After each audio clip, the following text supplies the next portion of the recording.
started. Yeah, I think a few people haven't joined us after signing up, but we can follow up with the link because it'll go on YouTube after, so anyone can see this anytime. Yeah. Cool. So thanks for joining us, everyone who has so far. Today I'm going to talk about lean business planning. And I thought it was the perfect topic to talk about because I literally started my business in February this year. So I'll talk a bit more about that in a second, but I've basically learned a lot, and I've combined that with the skills I have in marketing and to a degree sales as well. And I've managed to be successful. So touch wood, it continues. But yes, I will tell you how I did that. So a little bit about me first. I have a degree in economics, which a lot of people are shocked by because I'm quite a creative person. But I finished that degree in 2010 at Edinburgh and Napier University. So it's quite good. It gives me a nice mix between creativity and also business mind. I am a retired, an emphasis on the word retired, singer-songwriter. I used to think I was going to be famous, and I had an album at the end of high school, but due to creative differences with the other member, that is no more, and definitely can't sing anymore. It's true, if you don't use it, you lose it. More interestingly, I have 11 years experience in marketing, so that's online and offline experience, but more recently specialised in digital marketing. It's just the thing I'm most passionate about. And the most interesting thing about me on here that I think anyway is, like I said, I started my business just this year in Aberdeen, Aberdeen Digital Marketing, and that was just a few months ago. So like I do a lot of networking, and everyone I tell that to, they kind of look at me like, oh gosh, what a bad time, or I'm so sorry, so sorry that you started your business in February, and they generally feel quite sorry for me or like awkward. And I actually think, I won't lie, the first time we heard about lockdown and the first 2 weeks into it, I was very, very nervous. I was very worried. I was very anxious. And then I got used to the situation, mentally and physically. And I started to stop watching the news every single minute of every single day. And I started to think about my business again. And I was like, okay, it had such momentum building over the last year. And then I finally handed my notice in my last job. And, I really put everything in place to do this. So I'm not going to let it fail. I'm not going to fail. So lockdown has been a very challenging time for a lot of business owners, of course, including myself. And the way I set my company up meant that I wasn't actually eligible for any funding at all. And I still haven't been eligible for any funding. So the small amount of money, and I'm talking small amount of money, that I put aside before I handed in my notice and started this business has been all I've had to make it work. So I'm going to share some hints and tips on how I've done that, and help you do the same. And a lot can happen in just 3 months. So since starting up in February, I've managed to get on board 5 retainer clients. So that's customers who I'm doing digital marketing for in some shape or form. And we'll talk about the different types of those in a second, but that's monthly income. So that's really, really helping me project ahead and plan ahead and ensure that I'll have the funding to be here in 5 years' time. Because something that Susan actually tells me all the time is, profit is so important. And she's actually got a really good video on that. I'll talk about that later. But it's all about keeping your overheads right down and trying to bring in as much revenue as possible. So you're generating profit. So you'll be around in 3, 4, 5 years' time. So that's my ambition. And I want to grow my business enough that I can employ young people to give them opportunities in marketing after school or university, because my journey has been very up and down over the years. And originally it was quite accidental. But I found something that I love, that I'm passionate about, and that I'm really good at. And I want to give that opportunity to other people, and I can't do that without making a profit. I've also won 3 large projects already, so I've got a number of quotes out, a number of proposals out with lots of different people. And I could only do that because I'm constantly doing sales. And if you were here at the start of the webinar, before we kicked it off just about 5 minutes ago, you would have heard me say that something that I'm trying to balance really well and still struggling with, because it's a constant thing, is spending enough time on the work you've already brought in and agreed and invoiced for, and bringing in new work to help that profitability be ongoing. So that's something that is so important and vital, and has been so vital to my success in just 3 months' time. But it's all about reducing overheads, like I said, but also reducing the time you spend on things that don't drive revenue. And by doing this, I am happy to say I've increased my monthly revenue by 600%. It's a funny figure, but I guess it's easier for me to have driven that much increase because I'm a brand new business. So if you're more established and you're already generating a certain amount of money every month, it will be slightly harder depending on what your, everything basically, but depending on what your setup is, your resources are, what budgets you have, what your goals are as well. But yeah, it's possible to make more money from the resources you currently have. And let's talk about that in some more detail. So first of all, this is what I did. I was definitely one of those people who, went to a couple of classes at Elevator, and Elevator is fantastic. But as soon as I'd done the classes, I came out thinking, right, that's it. I'm gonna get a customer. And after talking to a number of people who started business and have been doing it for years, again, Susan included, I realized quite quickly that it wasn't as easy as building a website and then just waiting for people to knock on my door or send me tons of emails and be flooded with inquiries. It's just not the way. So there's lots of things you can do to help that and increase the probability of that. So one of, I call this setting up your stall. And I'm sure someone somewhere has used that term before. I'm sure people use it all the time, but it's really about setting up your stall digitally. So if you imagine that you had a shop on the high street, which is quite rare these days, but say you did, and you've got all this wonderful stuff inside of that shop, and the people walking in the street are looking for exactly what's in your shop, but if they look into your shop and they can't see, and it's really dark and everything's really messy and there doesn't seem to be any structure and it just doesn't look very inviting, they're going to be like, oh, I'm not going to go in there, and they're just going to walk on. But what they need and what they're outside looking for right now on their day off is what you have in your shop.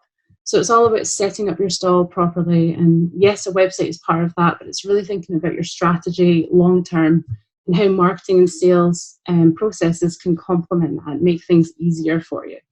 Make it really, really easy for people to find you and for people to learn about you and for them to just give you their money, because at the end of the day, that's what business is. And sales and marketing is a really great way to help shape that process.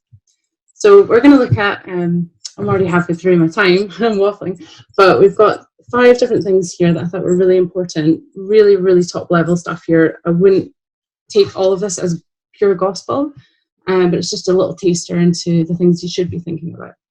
So your product, your pricing and positioning. So who are you? What's your product? Why is it useful? And how do you communicate that message? And optimize for search. Are you able to be found, whether that's online or offline? Do people even know who you are? Do they know your brand? Do they know what you offer? All that kind of thing. And where are you advertising just now? Does that make sense for your audience? Third one is content. I'm sure everyone listening right now has heard the phrase over the last 2 years, content is king. I like to say content is queen. But either way, content is very important. And I'll tell you what that looks like and how you can do that for free. Networking as well. This has been a massive one for me, especially being new to Aberdeen, because I just moved here, it was a while ago now, about 7 months ago. And I'm from Pennycook, just south of Edinburgh originally. So brand new to the city. I was quite worried that I wasn't going to be able to build any clientele or any meaningful business or create relationships. But I feel more welcome in Aberdeen than I've ever felt anywhere else that I've lived. So networking helps you do that. It's a really good vehicle to create those relationships. And number 5, time-saving technology. There is so much technology out there that can help you save money and time. But we'll talk about that in more detail in a sec. So your product. Very quickly, does your product add any value to your target audience, if you know who your target audience is? Does it solve a problem? So, for example, since lockdown started, I have probably bleached and dyed my hair about 8 times, which is why it's now half the length as it was at the start of lockdown. So I've created a problem for myself, which I, to be honest, knew was coming. But Susan has a colleague, I think a client as well, who owns a salon just around the corner from my house. I had no idea they were there. But through networking, I've realised that he will be able to fix my problem. And it looks okay today. I've kind of made it look all right, but in general, I have a problem, and you need to think about your clients and who your target audience is and what they might have been doing through lockdown. I know another guy who is a decorator based in Aberdeen, and he's had a lot of people contact him saying, oh, we've started to do the wallpaper in the house, or we started stripping this wall down and there's this awful stuff behind it and it's all falling apart and I don't know what to do. But because he's been active in communicating through lockdown, just saying, oh, we're up to this, we're doing that, we're not working right now, but ask us if you need help. He's showing his customers and prospect customers that he is an expert and he's available and he cares. So they're actually reaching back out to him for advice, and that will most definitely turn into meaningful business in the future. And these are things that you can do for free. You know, you don't have to spend loads of money on them, and you don't have to hire anyone like me to do it for you. You know, it's all free resources that are there for you now. Pricing as well. Is your pricing fair? Do you think you're charging too much? Or in my case at the start, are you charging too little? Do you think you could maybe think about what time and effort goes into the service you provide? And have you thought about what that looks like compared to your competitors as well? And positioning, where do you advertise? Do you do any advertising online? Is it all just by leaflets? And does that work? And if it doesn't, why are you still doing it? So all these kind of things. What's your key message as well? To help you with all of these things, there's loads of tools online. SWOT analysis is a good one. The other one is the business canvas model, which I really I feel like that's a really good one because it's quite visual, and I like visual things. I like pictures and videos and all that kind of thing, probably because I'm a millennial and I'm super impatient. But the business canvas model lets you helps you think about all of these different things, and then you can take a step back and look at it as one plan. So it's essentially your business strategy, and it's more than marketing at that stage, but it helps you think about how to market your product or service correctly and more targeted. Because a lot of people can be guilty of they start their business and they get Instagram, LinkedIn, Twitter, TikTok, I'm trying to remember them all now, and every single social media channel, and they don't have a clue why they've done it. They just get it. But sometimes you're better off just having one or two, and then see how that goes. And if one's not successful and one takes off, just can the other one in, sack it off, and then keep doing more of the stuff that works. It's all about experimenting at the start, but you don't need to do everything, because if you do everything, you will fail. I wrote a blog a few months after that's now. A little while ago, I wrote a blog, and it was after I went to Elevator in Aberdeen at the Hub, and I went to all their startup classes. They were fantastic. Loads of awesome people that work there as well. So it's called Starting Your Own Business, and there's lots of information in there, but there's a link to a video that talks about the business canvas model. So definitely check that out if you haven't done that before, but it's also really good to just do every year. It's a good way to refresh what your priorities are and what your product is and how you're advertising it. A little plug here for Susan. Susan has a fantastic YouTube channel, which I've created for her. But the video I was talking about before is called Profit. It's just here on the right hand side. There are 4 videos on there now, and she will be adding a few more over the next few months. But the Profit one is really good. Oh, they're all good, to be fair. But the one that talks about profit really hit home with me, and that's been because we filmed this before lockdown. So I was watching her do it over and over when we were filming it, and then I edited it, so it really rang true in my mind, and it's kind of my mantra now. It helps me make sure that I make the right decisions and, you know, position my pricing and my offering in the right way to the right clients as well. And I've stopped just trying to get any job. I really think hard about what the spec is and what the brief is, and if I'm not the right fit for it, then I'm happy to just pass it on to someone else, or just say, you know what, I'm not the right person for this. And they'll respect you more for that as well. So yeah, optimized for search. Everyone wants to be number one. Everybody. Search engine optimization is a technical digital marketing skill and service, and I offer it. I find that a lot of business owners that I speak to, particularly ones who are like sole traders or work on their own, they tend to try and do this themselves. And I wouldn't recommend doing SEO yourself unless you have unlimited money, unlimited time, and you don't have to spend the majority of your time driving your actual business. Basically, you're able to employ yourself full-time separately to running the business, which in a lot of cases is not realistic. But the things to think about before you look into SEO or think about hiring someone to do SEO is, what's your goal? Because everyone thinks, oh, I want to be number one on, you know, Google, but is it Google that you want to be found on? Is it maybe Bing that would be more appropriate for your audience? If you're a B2B company and you're promoting services to another business, particularly a niche business, Google might not be the way to go. Bing might be the way to go if they're not at the moment, but if they're working in their office space, the server is usually set to default to Bing, so that's what they use. So, you know, you might be missing your target audience if you're focusing on Google all the time. Or is it Baidu? You know, which country are you targeting? Is it just the UK? Is it the US? Or is it Asia? These are all things you need to think about. And the business canvas model will help you with that too. But there's lots of ways to be number one on Google. You don't have to do SEO. I would recommend SEO as the best way to do it, but you can just run Google ads or Bing ads. And that's just basically getting your wallet out and spending the money. Depending on how competitive the industry is as well, you may have to pay considerably more for your chosen keywords and phrases. But that's a whole thing. And if you want to find out more about that, I'm more than happy to have a consultation with you, and we can chat about what you're trying to do, what's possible and what's not possible. SEO, we talked about that. SEO and content are a magical combination. They are technically separate things.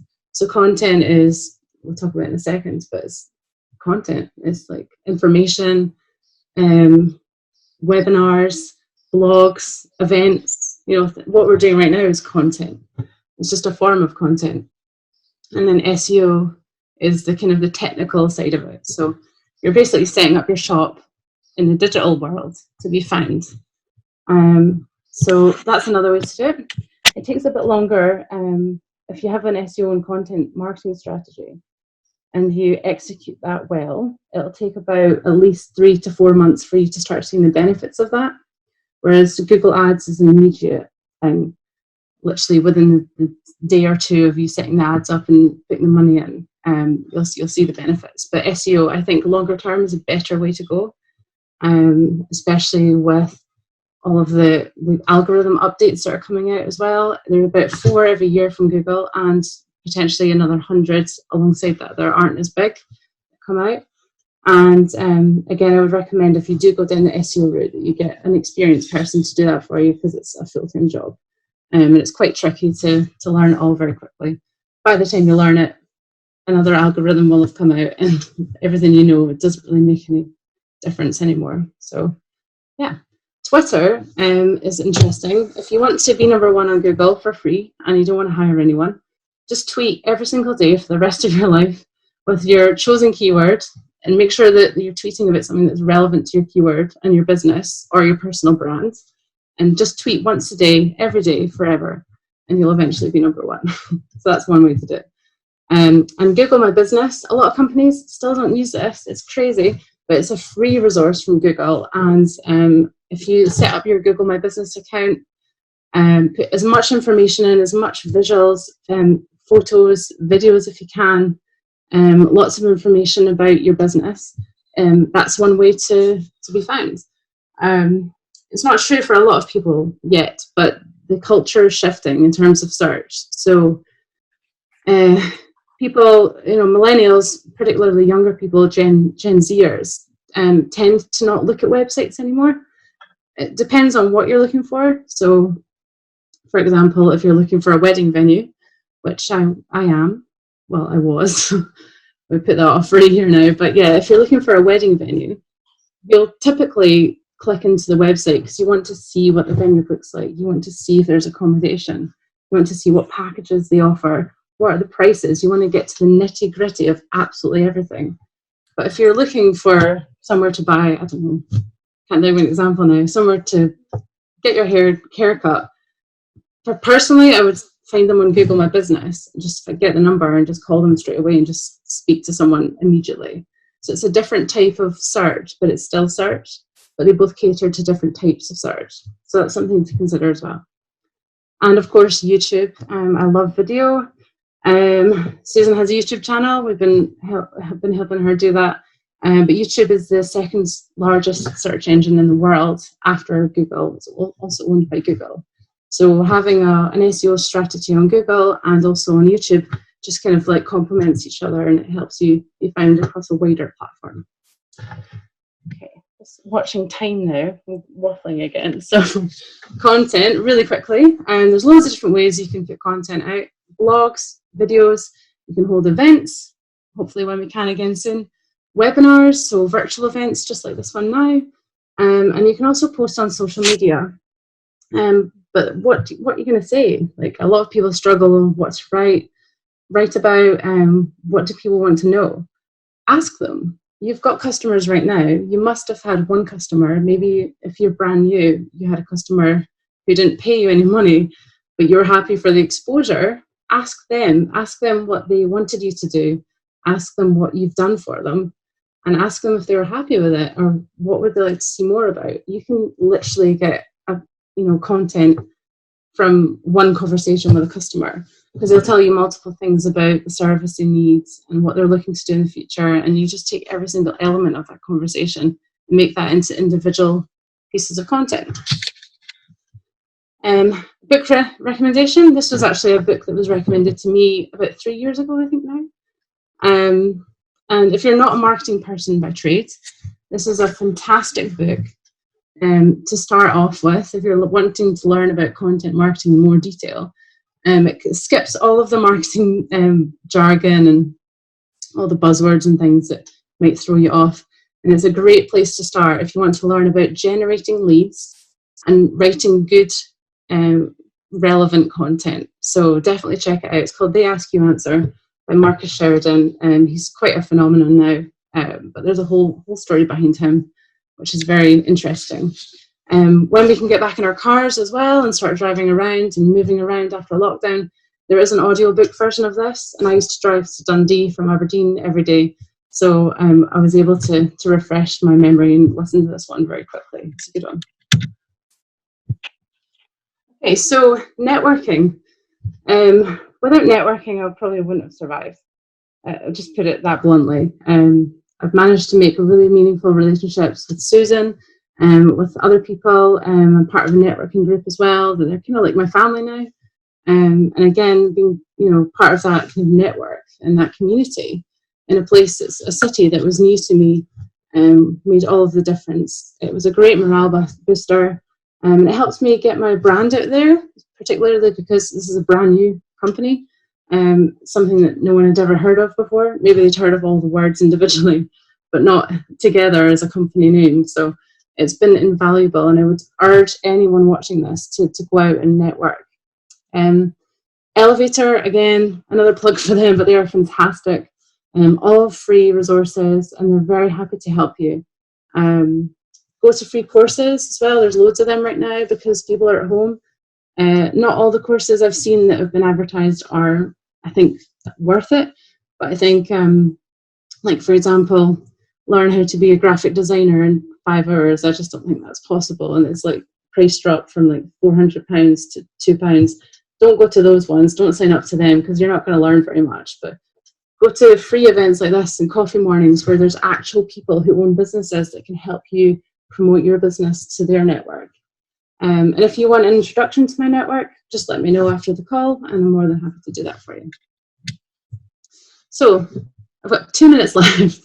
Hopefully people can stay for the Q&A if there's questions.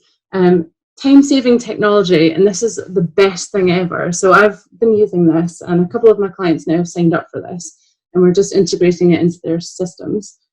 But imagine you're doing all the things I've just talked about, or you're thinking about maybe getting someone to help you do it, but you don't really have the money yet. How do you do all of this stuff without spending any extra money? The software costs money, but aside from that, it's a small amount every month.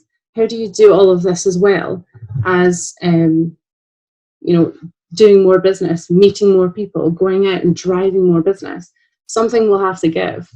There's technology called HubSpot, there's Salesforce, there's CRMs like Nutshell, but Infusionsoft, also known as Keep, and now known as Keep, is, in my opinion, the best software that you can get at the moment that does all of these things for you. So imagine being able to send quotes, send invoices, chase payments, schedule your meetings, nurture your leads, so that's sales again, following leads up when you meet people at events, visualize your sales pipeline, so you can see I've got £4,000 sitting here, these people haven't actually signed the contract yet, I need to focus my time on that today, and that drives that £4,000 down the pipeline to actual revenue. That's exactly what you need to know where to spend your time on every day.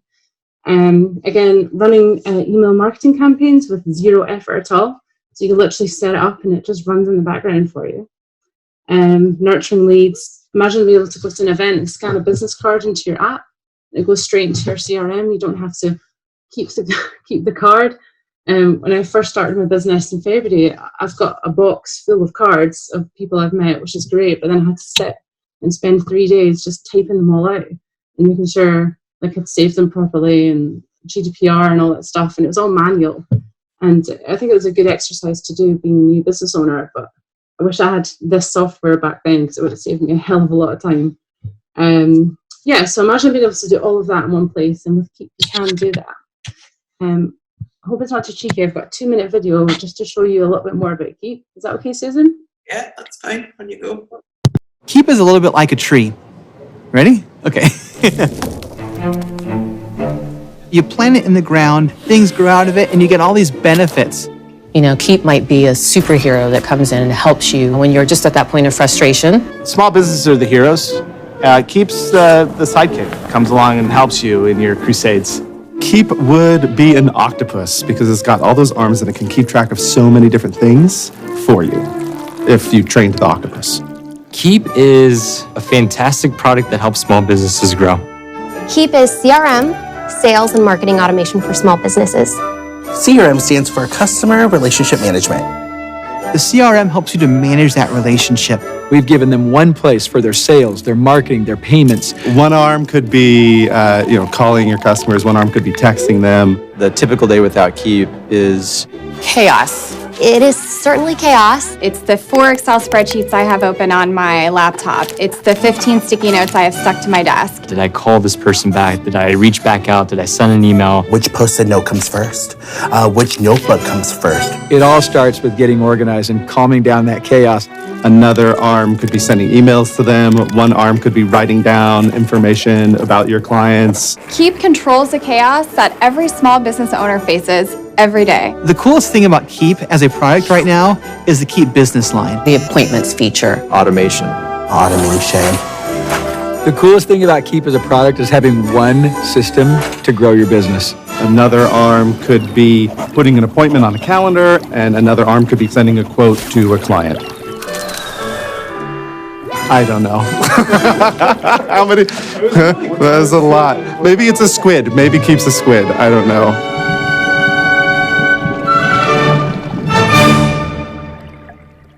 That's the end of my presentation. Thank you so much for joining us.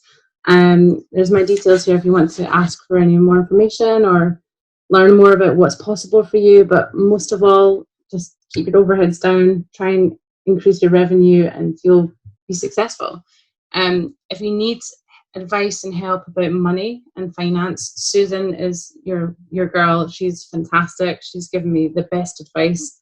She's been a really good support for me personally through lockdown. So she's also got lots of pages on our website about support for businesses through the pandemic and coronavirus. So yeah, and the next webinar is next week, and I'll let Susan tell you a bit more about Susie. Thanks for joining us next week. I've got some questions for you though, Naz.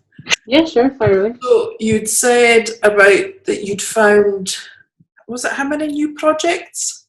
Was it 3 projects you'd done? Three big projects and 5 retainer clients. Yeah. So I've been asked, where did you find the projects? So the projects were a mixture. One of them was a referral from you. Yes. So we met up for a coffee at Food Story, which was my first time there, and it was lovely. And yeah, our relationship just kind of blossomed from there. And through talking to you about what I do, you thought there was a good match for me to meet somebody that you know and one of your contacts. And from there, it just kind of developed. So that was a website build that I did over 2 months. So that was my first big project. And the next one was actually for a company that I've donated a lot of free time to in the past, just for fun. So that was a longer term relationship that I've had. And now that I've started my own company, the need for my service is there, but you know, I don't have the time to do it for free anymore. So they were happy for, you know, they saw my worth, they knew that they needed me, so they've offered me a contract for 3 months. So that's really good. Yeah, so honestly, networking and also Google My Business listing, because the other one was completely organic and they found me on Google, but they don't think they went on my website. They just clicked on my phone number and phoned me, and that's a restaurant in Aberdeen. So yes, just making sure your stall is set up so people can find you in any way possible, but also not doing too much, if that makes sense. So that kind of answers, because I've also been, how do people find you? So they find you mainly through Google My Business? Yeah, I'd say so. Yeah, like when I first set it up, it took me like maybe a day to set it up properly. And you can spend as much time as you want on it. But if you spend at least a good chunk of your day just making sure everything on there is totally accurate, so like your opening times, contact details, photos of your office, which for me was a bit hard because I work from home, so just pictures of me again. Yeah, just anything that you have to show your brand and show who you are. Those are really good ways to do it, especially if you don't have money for a website straight away. So if people wanted to help with that, they could get in touch with you, could they? Yeah, absolutely. Yeah, I've set up 3 already for some clients, and it gives you analytics as well. And it's completely free. So if you don't have a website and you want to see if people are looking at your listing, then you can get that on the Google My Business app. But I can show everyone how to do that, and it's pretty straightforward. Okay. Another question I've got is, what networking are you using? What networking would you recommend? I know this is peculiar to Aberdeen, but you know, might be relevant elsewhere. Absolutely. Yeah, so if you're based in Aberdeen, I will say that I'm part of a networking group. You've probably heard of it if you're in Aberdeen. They're worldwide actually, so I might be naive in saying only Aberdeen people have heard of it, but they're called BNI, and there's lots of groups, BNI groups all over the world, which I didn't actually realise until a few weeks ago. But I've been a member of BNI since March, April, a few months. And literally the week I signed up was the week we had to stop having face-to-face meetings. So I've really only known it through Zoom, but I've had thousands of pounds worth of business referred to me already, and I'm quite brand new in the door. But they provide lots of training online as well. It's a huge network, thousands and thousands of people that I've been able to access through this network. But also the group I'm part of, they're like my family now as well. They're like there to like bounce business ideas off of. A lot of them have been in business for many, many years, have a lot of experience. But outside paid membership as well, like me and Susan, I met her, I reached out to her on LinkedIn when I first started my business. I was just trying to spread the word about my company. And that was manual, you know, just like searching for people on LinkedIn and seeing who I thought might respond. Because we're both quite fun women, fun people. I thought she would respond, and you know, of course she did. And yeah, we met up and just got chatting. And I wasn't there to sell at all. I think that's another thing I would definitely say. Don't go to sell. Maybe in your head you're going to sell, but when you're talking to people, talk to them about things that you know you're both interested in, and you know, relationships naturally flourish and bloom. And that's where you'll find the best customers, because you get on, and life's too short to work for people you don't get on with. Yeah. People buy from people, don't they? People buy from people. Yeah. So I've also got, because you talked about finding the problem. So they've said, once you know the problem, can you set your social media to advertise that you can solve the problem? So like you talked about was it the hairdresser? Yeah. So everybody, you know, everybody's got a problem with their hair at the moment. I mean, the men are lucky because they can, well, some women do as well, they can just shave it all off.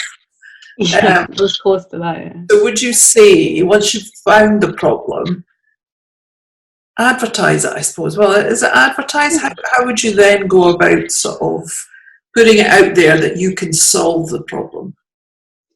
Well, one person asked me the same thing recently, and she's basically not able to go to work because it's a service like hairdressing. It's similar, where you have to actually like be near the customer and like touch them.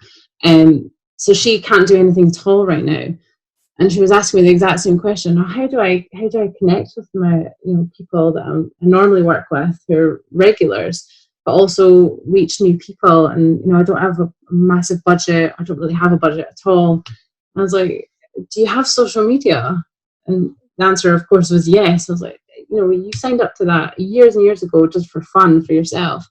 But, Facebook, whether people like it or not, is a fantastic business tool. And you have literally the entire population of the city you live in, or, the world, at your fingertips. And there's a lot of technical stuff that you can do to make sure that you're targeting the right audience, and your content is written in the right way, and it's not too long, it's not too short, your tone of voice is right, your sentence structure is right. These are all things that help with optimization. But when you take it right down, break it right down, the bare bones of it is, if you are passionate about what you do and you're not able to drive business just now, but you want to use social media, just get on your phone and just do a live story. Just I'm in the garden today. I'm so bored. I can't wait to get back to work and see you all again. I really miss you. But I'm trying to do this thing in the garden. I've dug up the I don't know what I'm saying, but I've dug up this tree, or I'm planting new flowers or something like that. What are you guys doing? Are you doing anything like that? If you're a hairdresser, have you guys been doing your hair? Let me see your hair. Let me see what you've done. I really want to see it. They might want to do funny reaction videos to your hairstyles that you've managed to conjure up at home. And that actually will maybe lead to some laughter and, a bit of fun as well as just hitting home again that you care about them, and that, you're the expert and you're there to kind of guide them on that journey, whatever that is. And I suppose it's letting them know that you're still here. You're still, the shop may be shut, but you're still working, or you're still there to help if you can. Absolutely, yeah. Somebody else has said, how do you measure what marketing is working? So say you use Facebook and you use Instagram and you use LinkedIn. How do you actually know, okay, I shouldn't be using Facebook because I'm not getting anything from it. I should be concentrating on LinkedIn. Yeah, that's something that's you're starting to get into the metrics and performance and progress tracking. And if that's something, well, I know for a fact that's something that can be quite time consuming to gather and monitor and manage. But it's a really good thing to do to help you make decisions about what you spend money on, marketing and sales wise, and what you don't spend money on in the future. That's something that I can help with. There are tools out there that you can schedule posts on. but they tend to be free for a little bit, and then they either ask you to upgrade, or you only get like 1 or 2 accounts to post on. But there's Hootsuite you can use, there's Loomly, and there's Buffer, and there's a few other ones, but I think they're, in my opinion, the best ones, that I've used over the years. And they allow you to schedule things in advance, but you can end up spending a lot of time doing that, just to kind of gain the analytics. And then at the end of the day, you're spending more time on something that isn't your main business. No. You're not managing your business. You're ended up being the marketing person as well. Yeah. So yes, these can save you time and they can give you the analytics. But if you get someone like me to manage it for you, I can provide monthly progress reports, and it'll help you get a deep understanding of what's working and what's not. And the final question I've got is, what is SEO? Because you talked about that a lot. Yeah, I know what it is, but some people wouldn't know what it is. I did realise I was talking about it, and I don't think I actually explained it. So SEO is search engine optimization. So that little story I gave about, imagine you had a shop on the high street and it was full of amazing stuff, but no one could really see in because it was all dirty on the windows and stuff, and everything was a mess. And like, that's not really a shop you would want to walk into. So SEO is essentially that, but online. And this is my interpretation of it. So if it doesn't make sense, please tell me. But if you go back to your physical shop, if you make it look nice, you get the windows cleaned, you've got great signage, the customer service is amazing, the staff are really passionate about it, and products themselves are fairly priced, easy to find. You know exactly what they are from their descriptions, if they have any. I don't know what shop has full descriptions, but let's just say they do. And you go in and you're like, oh, this is so easy. Like, I want to buy that and that and that. For me, that's Tiger, the shop with all the little quirky like gifts and things. I feel like that's amazing. And SEO is optimizing your website or your content online. So basically organizing it and filing it correctly and labeling it and setting it up really clearly so people can virtually find your shop and virtually give you all their money. So that's essentially what it is, because they found exactly what it is they're looking for. And you've set up your virtual shop in a way that makes you so easy to be found. Because if someone types into Google, for example, I keep thinking about hair, I'm trying to think of a different thing to talk about. Well, if somebody types in accountants, Aberdeen, they probably get a huge list of accountants, Aberdeen. Yeah, exactly. That's a great example, Susan. So if they typed in best accountant in Aberdeen, like you say, there'll be lots of results. But if you want to be number one in the organic results, which means you're not paying for it, so it's not an advert, and it's not the thing I told you about Twitter, it's your actual website and it's your homepage, or whichever page you wanted to rank number one for. You've set your website up in the back end so it does be found quickly by Google, and Google thinks that's the best result I can show this person based on their search for the best accountant in Aberdeen, because the website is set up in a way that it presents itself for that search term. So hopefully that answers the question. But if you want to know more about SEO, it's a massive topic, and it's not an easy one to do alone as a novice or a beginner. So happy to have a conversation.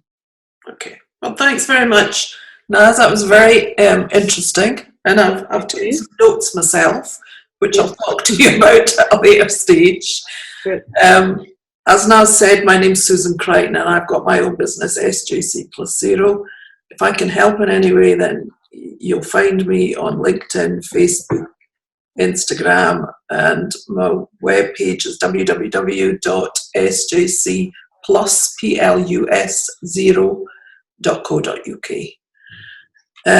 Get in touch. My next webinar is next Tuesday, and it's with Susie McWilliam, who's got her own business called Spirit and Soul. And I was just very conscious that it's now coming up to 3 months lockdown, and people were probably getting a bit tired, a bit sort of fatigued, worried, maybe not sleeping at night, wondering how they're coping, how they coped, how they're going to cope, working from home, working with children round about them. So hopefully that's going to be a really interesting webinar. If you're interested, we'll be promoting it sometime this week. So please sign up. Okay, thanks very much for joining us. Bye. Bye.